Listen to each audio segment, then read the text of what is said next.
नमस्कार दोस्तों, मैं आर कुमार सैनी वैदिक एंड केपी एस्ट्रोलॉजर हाजिर हूँ आपके साथ आज का नया ज्योतिषीय विषय लेके।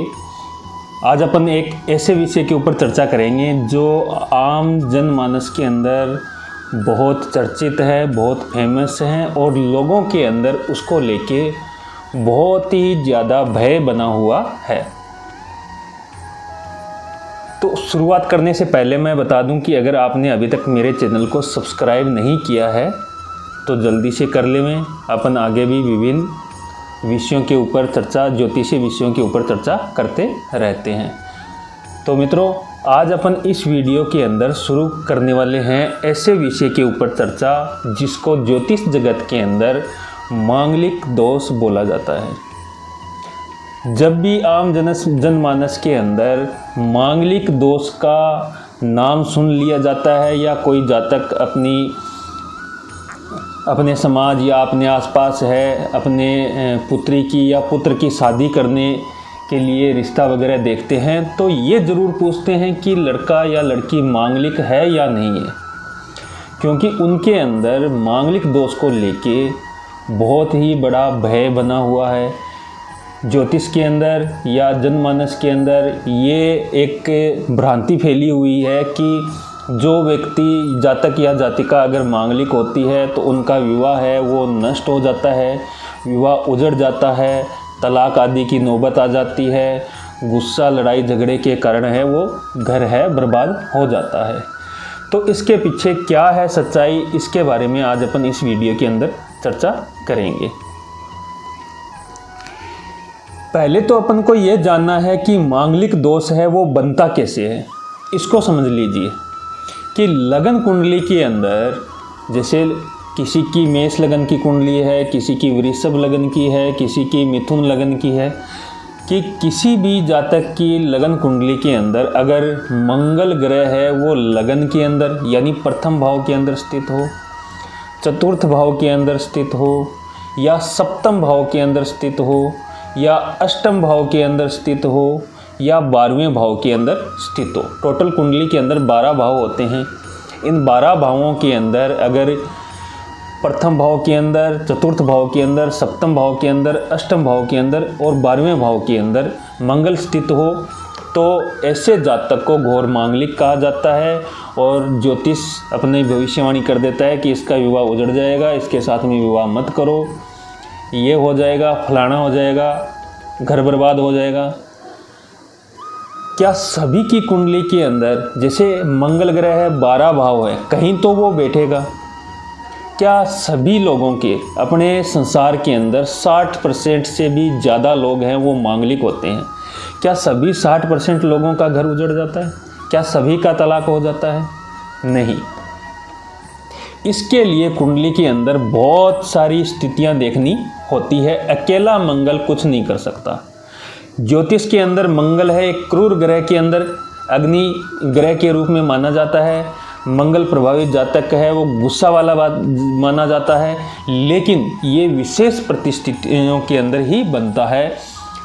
इसको लेके भ्रांति ज़्यादा है और हकीकत लोगों को कम मालूम है, जिसके वजह से अच्छी लड़के या लड़कियां भी होनहार जो योग्य होते हुए भी मांगलिक दोष की भ्रांति के वजह से अच्छे घर के अंदर रिश्ता करने के वजह से वंचित हो जाते हैं। इन भ्रांतियों के वजह से, आम जनमानस के अंदर फैले हुए डर के वजह से ये स्थिति उत्पन्न होती जाती है कि मांगलिक देखते ही, क्योंकि आजकल हर कोई है वो ज्योतिष से सलाह लेके ही अपना कार्य है करता है, चाहे वो व्यापार हो, शादी हो, विवाह हो, नौकरी हो या शिक्षा हो, हर पग पे ज्योतिष की सलाह लेके चलते हैं। लेकिन फिर भी तलाक रुक रहे हैं क्या? नहीं रुक रहे ना। तो इसके लिए सिर्फ एक मंगल ही मांगलिक दोष के लिए, मंगल ही घर उजाड़ने के लिए नाकाफी नहीं होता है।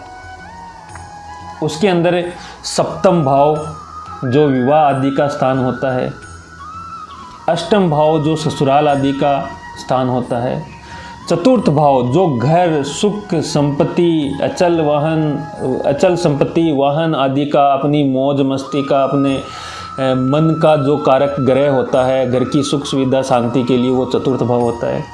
दूसरा भाव कुटुंब भाव कुटुंब भाव अच्छा होगा तो भी बहुत अच्छी कुंडली मानी जाती है।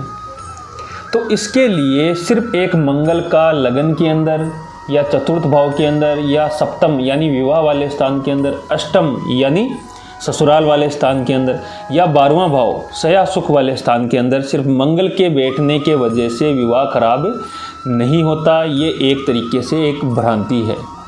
इसके लिए बहुत सारी स्थिति देखनी होती है कि मंगल के साथ साथ सप्तमेश कहाँ पे बैठा हुआ है। लड़के की कुंडली है तो शुक्र वहाँ पे कहाँ पे बैठा हुआ है, कैसी स्थिति के अंदर शुक्र अगर पीड़ित न हो या सप्तमेश पीड़ित न हो, अष्टमेश पीड़ित न हो, चतुर्थ भाव है या चतुर्थेश है वो पीड़ित न हो, चंद्रमा पीड़ित न हो, यानी कि सिर्फ मंगल के वजह से आप अगर विवाह अगर नहीं कर रहे हैं, मांगलिक दोष के वजह से विवाह नहीं कर रहे हैं, तो ये आपका एक गलत फहमी है। आप एक भ्रांति के अंदर जी रहे हो। दुनिया के अंदर 60% से भी अधिक लोग हैं वो मांगलिक होते हैं और उनका विवाह, मेरे पास ऐसी बहुत सी कुंडलियाँ पड़ी है जो मांगलिक है, घोर मांगलिक है, फिर भी उनके विवाह के अंदर 1% भी बाधा नहीं है, किसी भी प्रकार से टूटने के ऊपर नहीं है और उनका विवाह जीवन अच्छा चल रहा है। तो जब भी आप अपने पुत्र या पुत्री के विवाह के लिए रिश्ता वगैरह देखने जाते हैं तो मंगल मांगलिक हो या न हो, उसके कुंडली के अंदर आपको शुक्र की भी स्थिति देखनी पड़ेगी, उसके अंदर आपको चंद्रमा की स्थिति भी देखनी पड़ेगी, मंगल की स्थिति भी देखनी पड़ेगी, चतुर्थ भाव की स्थिति देखनी पड़ेगी, सप्तम भाव की स्थिति देखनी पड़ेगी और अष्टम भाव और 12वां भाव। ये सारे भाव अगर पीड़ित हैं, दूषित हैं, क्रूर ग्रहों से आच्छादित हैं तो ही विवाह खराब होगा। अकेला मंगल कुछ नहीं करेगा। और उसके अंदर भी अगर मान लो कि जातक मांगलिक है या जातिका मांगलिक है, लेकिन विवाह के बाद में उसको मंगल की महादशा ही नहीं मिल रही हो, यानी उसके मंगल की महादशा उसको लंबे समय तक आ ही नहीं रही हो, तो भी वो विवाह है खराब नहीं होगा किसी भी प्रकार से, क्योंकि जीवन के अंदर घटित वही होगा जो दशाएं करवाएगी। दशाओं का फल अपन को सबसे ज़्यादा मिलता है। तो जैसे दशा अगर मंगल की आ ही नहीं रही है या ऐसे ग्रह की नहीं आ रही है जो मंगल के नक्षत्र के अंदर बैठा हुआ हो, तो विवाह खराब नहीं होगा। इसके लिए आपको नक्षत्र, महादशा, सप्तमेश, शुक्र, चंद्रमा, चतुर्थ भाव, लग्नेश, सप्तमेश, अष्टमेश सबकी स्थिति देख के ही निर्णय पे पहुँचे। अकेले मंगल को देख के भ्रांति के अंदर न फंसे। अकेला मंगल न तो विवाह खराब करेगा न ही विवाह को तोड़ेगा, चाहे वो सप्तम में बैठे हुए हो, चाहे लगन के अंदर बैठे हो, चाहे अष्टम भाव के अंदर बैठे हो, चाहे चतुर्थ भाव के अंदर। नीच कई बार बोल रहे हैं नीच का मंगल बैठा हुआ है सप्तम के अंदर, ये तो घोर मांगलिक है। भाई नीच के स्थिति के अंदर बैठा हुआ मंगल लोगों को बड़ा पद, बड़ी हैसियत, मान सम्मान और तरक्की बहुत खूब देता है। ऐसे लोग हैं ऊर्जा से भरपूर होते हैं और अपनी जिद के कारण एक ऐसा मुकाम हासिल कर लेते हैं जो समाज के लिए एक कहावत के रूप में चल पड़ती है। ये एक पथ प्रदर्शक के रूप में वो जातक बन जाता है। तो ऐसी भ्रांति के अंदर न फंसें कि सिर्फ मंगल और मांगलिक दोष के कारण आप रिश्ता नहीं कर रहे हों। इसके लिए दोनों जातक और जातिका की कुंडली के अंदर चतुर्थ भाव का अगर शुभ है या द्वितीय भाव है वो शुभ है, सप्तमेश की स्थिति शुभ है लेकिन वो मांगलिक है, तो आपका कुछ नहीं बिगड़ सकता। ये चीज़ की गारंटी मेरी है। मैं ऐसी हज़ारों कुंडलियां देख चुका हूं जो मांगलिक है लेकिन विवाह बहुत अच्छी तरीके से चल रहा है, क्योंकि उनकी आगे आने वाली महादशाएं हैं वो अच्छी आ रही थी, इसलिए मंगल का उनके ऊपर कोई प्रभाव नहीं था। उनका चंद्रमा शुक्र अच्छा था, उनके चतुर्थेश और सप्तमेश की स्थिति अच्छी थी, तो उनके विवाह में किसी प्रकार की कोई कमी नहीं हुई। तो ये जो मंगल दोष या मांगलिक है, ये जो समाज के अंदर जो भ्रांति फैली हुई है, इसको और ज़्यादा न बढ़ावें, न ऐसी कोई स्थिति उत्पन्न करें कि एक योग्य वधू को वर न मिले या एक योग्य वर को वधू न मिले सिर्फ मांगलिक दोष के कारण। ये एक भ्रांति के रूप में इसको माने हमेशा कुंडली के अंदर मंगल है, खराब स्थिति नहीं होती है। और बहुत सारी ऐसी स्थितियां होती है कि मंगल दोष ऑटोमेटिक ही भंग हो जाता है उन कुंडलियों में। अगर मांगलिक है भी तो भी बहुत सारी स्थितियां ऐसी है, उनकी चर्चा अपन किसी अन्य वीडियो के अंदर करेंगे, क्योंकि ये वीडियो बहुत ज़्यादा लंबा हो जाएगा।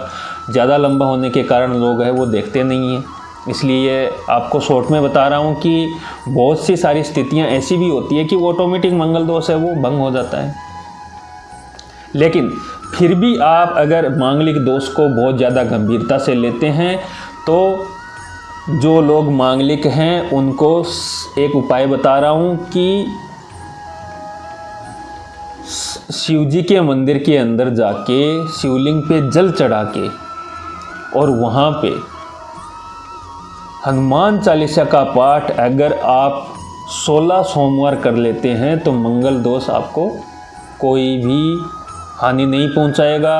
अगर आप मांगलिक हैं और आप अपने गुस्से पे काबू रखते हैं तो भी मांगलिक दोष कुछ नहीं करेगा आपका। अगर आप मांगलिक हैं लेकिन सोच समझ के निर्णय लेते हैं, जल्दी धैर्य नहीं खोते हैं, अग्रेसिव नहीं होते हैं, तो भी मंगल आपका कुछ नहीं बिगाड़ेगा।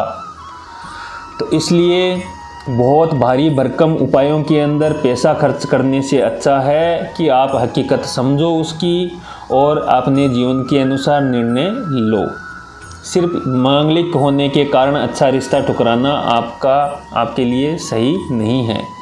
और बहुत सारी स्थितियां ऐसी है जो आपको ज्योतिष बताता ही नहीं है कि मांगलिक दोष इसका भंग हो रखा है या इसकी आने वाली महादशा, ये तो कोई पूछता ही नहीं है। सीधा डायरेक्ट यही सवाल करता है कि मांगलिक है कि नहीं। कोई ये नहीं पूछता कि इसकी आगे आने वाली महादशा है वो कैसी महादशाएं होती है। कोई 7 साल की होती है, कोई 10 साल की होती है, कोई 16 की, 17, 18, 19, 20 तक की महादशाएं होती है। कोई नहीं पूछता है कि आगे आने वाली महादशाओं के अंदर कैसा फल मिलेगा, सिर्फ मांगलिक दोष जानना है।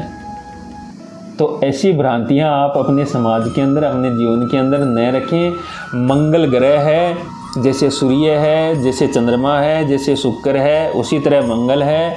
भाव सिर्फ 12 ही होते हैं, 12 भाव नहीं है वो। एक तरीके से 360 डिग्री का वृत्त है वो। मंगल उस वृत्त के अंदर कहीं ना कहीं तो स्थित होगा ही। उन 12 भावों में कहीं तो कहीं वो उस भावों से निकल के बाहर नहीं जाएगा।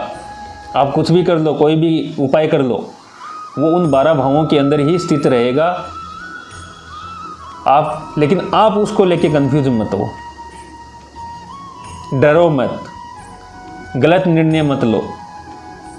मेरे पास ऐसी हजारों कुंडलियां मैं आपको दे सकता हूं जो मांगलिक थी और अच्छा वैवाहिक जीवन चल रहा है उनका, खुश हैं वो अपनी लाइफ के अंदर, खूब तरक्की कर रहे हैं।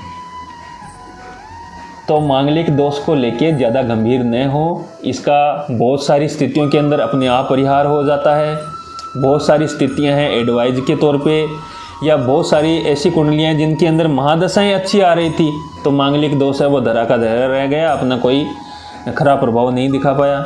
और दूसरी चीज़ कि सिर्फ मंगल को देख के अपने वैवाहिक जीवन की आप रिश्ता वगैरह है न तोड़े। उसके अंदर सप्तम भाव जो वैवाहिक जीवन का स्थान होता है, पति पत्नी का स्थान, उसकी स्थिति भी देखनी होती है। अष्टम भाव जो ससुराल का होता है उसकी स्थिति भी देखनी होती है। चतुर्थ भाव जो खुशियाँ, सुख, घर, इन सब का होता है उसकी स्थिति भी देखनी होती है। सेकंड भाव जो परिवार, कुटुंब, धन, बैंक बैलेंस का होता है उसकी स्थिति भी देखनी होती है। ये सारी स्थितियाँ अगर सही है तो अकेला मंगल क्या करेगा। तो मित्रों बहुत बहुत धन्यवाद, आपने मेरे वीडियो को पूरा सुना, देखा और अपने जीवन के अंदर मांगलिक दोष वाले भ्रम को निकालिए, डर को निकालिए। सिर्फ मंगल अकेला कुछ नहीं करेगा, महादशाओं का फल भी आगे देखना होता है और उपाय के तौर पे मैंने आपको बता ही दिया है। फिर भी मसूर दाल आदि हैं खानी बंद कर देवें। अगर आप मांगलिक हैं तो मसूर दाल, लाल वस्तुओं का उपयोग कम करें, लाल मिर्ची का उपयोग कम करें, इनका दान करें और गुस्से पे आदि पे काबू रखें। बहुत बहुत धन्यवाद, नमस्कार, जय हिंद, जय भारत, हर हर महादेव। बने रहिए मित्रों, आगे भी इसी प्रकार अन्य जैसे पितृदोष हैं, विष दोष हैं, ग्रहण दोष हैं, बहुत सारे अन्य दोष हैं, उनके ऊपर अपन चर्चा करेंगे कि सच्चाई क्या है, भ्रांति क्या है। ओके, बहुत बहुत धन्यवाद।